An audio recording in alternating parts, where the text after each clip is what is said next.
வணக்கம். வணக்கம். நெறைய ஆன்மீகம் சார்ந்த விஷயங்கள் எல்லாம் நீங்க பேசுறீங்க. அதே மாரி அறிவியல் சார்ந்த விஷயங்கள் பேசுறீங்க.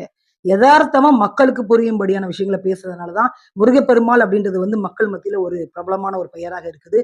அவங்க உங்ககிட்ட ஏதோ ஒரு பவர் இருக்குன்றத விரும்புறாங்க. அப்படி ஃபீல் பண்றாங்க. ஸோ இந்த இந்த பவரு, இந்த ஞானதோயம் அப்படின்னு கூட நம்ம சொல்லலாம்.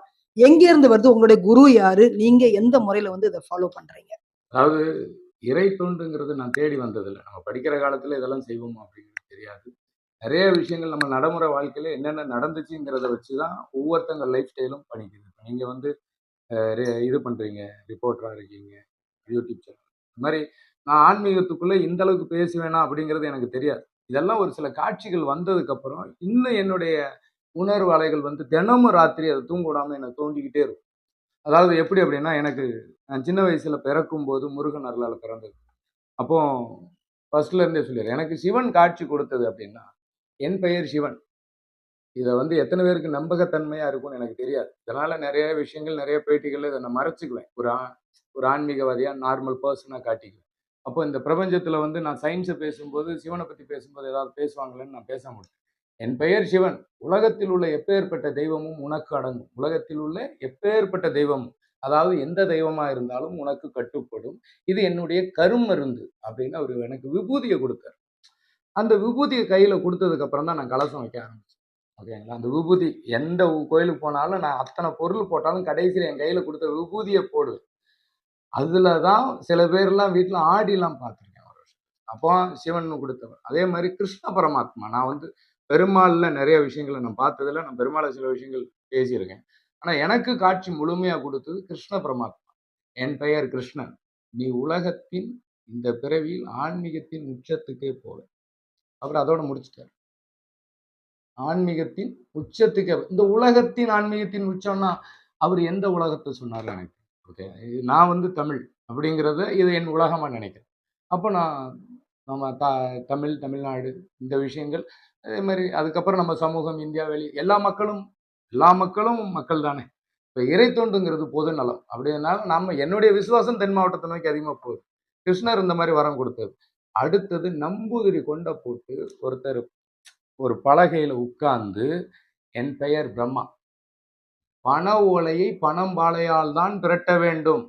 கம்பு கொண்டோ, குச்சி கொண்டோ பிரட்டக்கூடாது.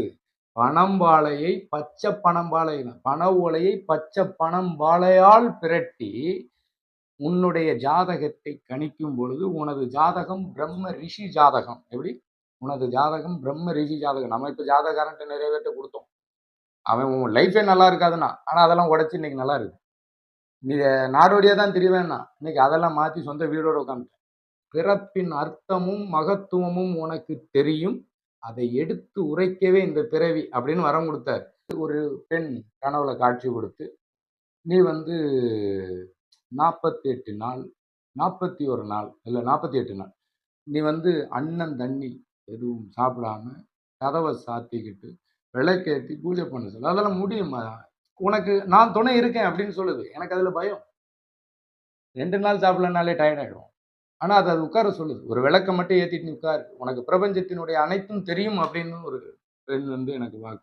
அப்ப நான் அதையும் நம்பல. அதே மாதிரி ஒரு 5 வயசுல ஒரு சின்ன குழந்தை வரும். இதயத்துல கை வச்சுக்கிட்டு நான் உள்ள இருக்கேன். நீ சரியா இரு அப்படின்னு சொல்லி காட்சி கொடுக்கும். எங்க அம்மா கல்யாணம் ஆகி குழந்தை இல்லாம திருச்செந்தூர் முருகன் கோயிலுக்கு போயிருக்கும்போது, அவங்களுக்கு இந்த வருஷமே உனக்கு குழந்தை தணிக்கும், என் பேர் வைப்பியான்னு சொன்னதுனால, அந்த வருஷமே, அந்த மாசமே தணிச்சதுனால, எனக்கு முருகன்னு பேர் வச்சாங்க. எங்க அப்பாவுக்கு தாத்தா, அவரு சாமி ஆடினார். அது முத்தாரம்மன், அதாவது துர்க்கைன்னு வச்சுக்கோங்களேன். முத்தாரம்மன், குலசை முத்தாரம்மன்னா நெறைய பேத்துக்கு தெரியும்.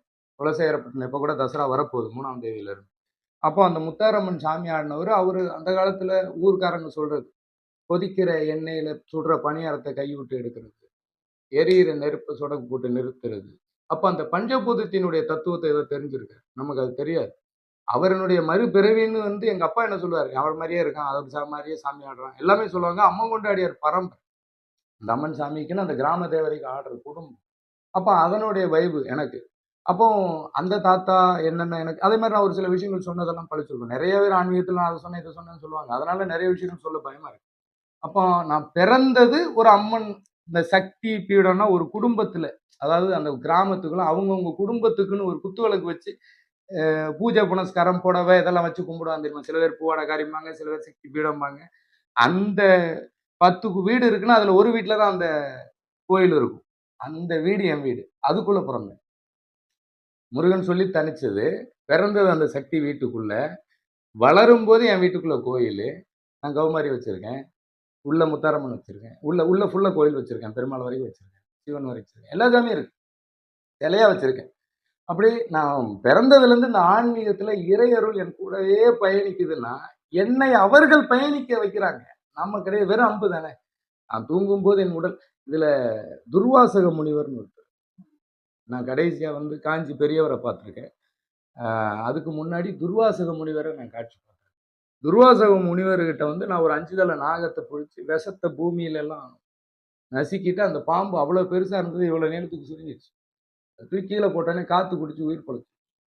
அந்த பாம்பு ஒரு ரோஜா குவியல் இப்படி மேடை மாதிரி இருக்கு. ரோஜா குவியல் அப்படி நின்று அப்படி உள்ள சுருண்டுச்சு. அப்ப திரும்பி பார்க்கும்போது துர்வாசக முனிவர் வர, என்ன துர்வாசகா எப்படி இருக்க? பெரிய மகாமுனி, பெரிய கோபக்காரன்னு சொல்றாங்க. அவ்வளவு கோபமா உனக்கு? நீ முனிவர்னு ஒத்துக்கணும்னா நான் ஒரு பொருளை மறைச்சு வச்சிருக்கேன், அதை நீ கண்டுபிடிச்சு சொல்லியிருப்போம் அப்படிங்கிற. அப்போ அவர் பாடலா போடுறார். பூ நாகம் ஒன்று பூவுக்கு மறந்திருக்குன்னு ஒரு பாடலா பாடிட்டார்.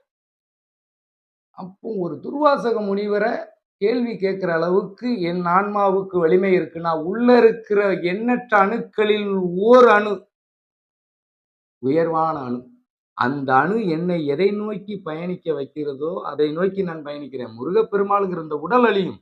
அந்த அணு என் குடும்பத்தில் உள்ள வித்தா சொத்தான்னு தெரியாது. அந்த ஓர் அணு எப்படி இந்த உலகம் ஓர் அணுவுல சுத்துதுன்னு சொல்றாங்க, அது மாதிரி அந்த ஓர் அணு, உயர்ந்த அணு என்னை இயக்கிக்கிட்டே இருக்கு. அது அந்த தசையில இன்னும் என்ன புகழ்படுத்துது. குரு தசை வருது. குருங்கிறது தந்தை வழி குடும்பம். அப்போ என் முன்னோர்களினுடைய பூர்வ ஜென்மத்தினுடைய சொல்றாங்க இல்லையா, அந்த அணுக்களில் ஒன்று மிக உயர்ந்தது, அந்த சிறந்தது. அந்த அணு என்னை இயக்கிக்கிட்டே இருக்கு. நான் சொல்றது யாருக்கு சொல்லணும்னு இருக்குது, யார் அவங்க கூட்டிட்டு வராங்க, யார் யாருக்கெல்லாம் சொல்லணும்னு சொல்ல வைக்குதோ, உன் நிலை அறிந்து கேட்பவருக்கு கேட்ட வரம். முத்தாரம்மன் எனக்கு கொடுத்த வரம். என்ன நினைச்சு என்ன சொன்னாலும் பலிக்கும். அதை நான் எல்லாருக்கும் சொல்ல முடியாது. ஏன்னா எனக்கே அது பலிக்காது சில நேரம். அதே மாதிரி உங்களுக்கு வந்து கௌமாரி அம்மன், என்ன நினைச்சு நீ என்ன கேட்டாலும் கிடைக்கும். அப்ப நான் என்ன கேட்டாலும் கிடைக்கும்னா எந்த நேரத்துல எதை கேட்கணும்னு ஒண்ணு இருக்கு. இடம் பொருள்னு ஒண்ணு இருக்கு. வரம் கொடுத்தாலும் அதை பயன்படுத்தக்கூடிய ஆள் யாருன்னா உள்ள இருக்கிறானோ. அப்போ அவரு என்னை பயணித்து அதை எந்த இடத்துல சொல்ல வைக்கிறோமோ, யாருக்கு கொடுக்கணுமோ அவங்களுக்கு கொடுத்தா.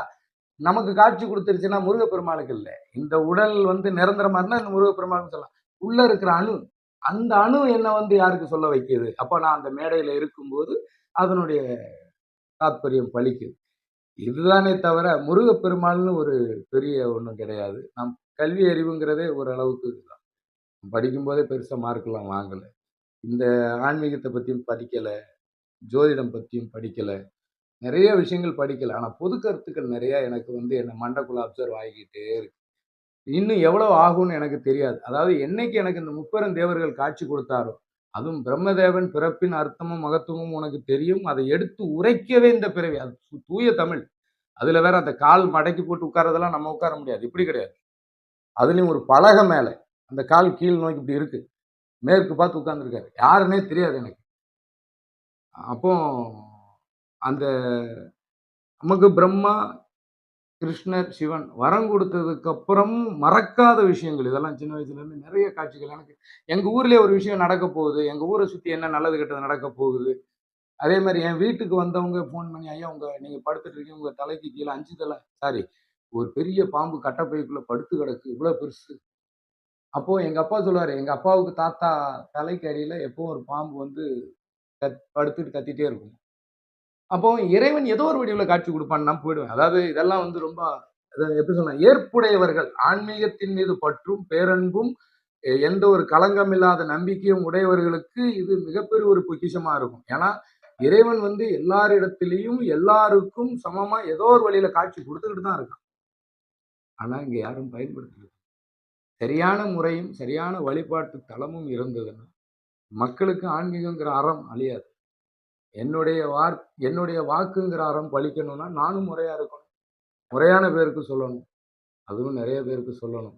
என்ன எதுக்காக படைச்சிருக்காங்களோ அதனுடைய நோக்கம்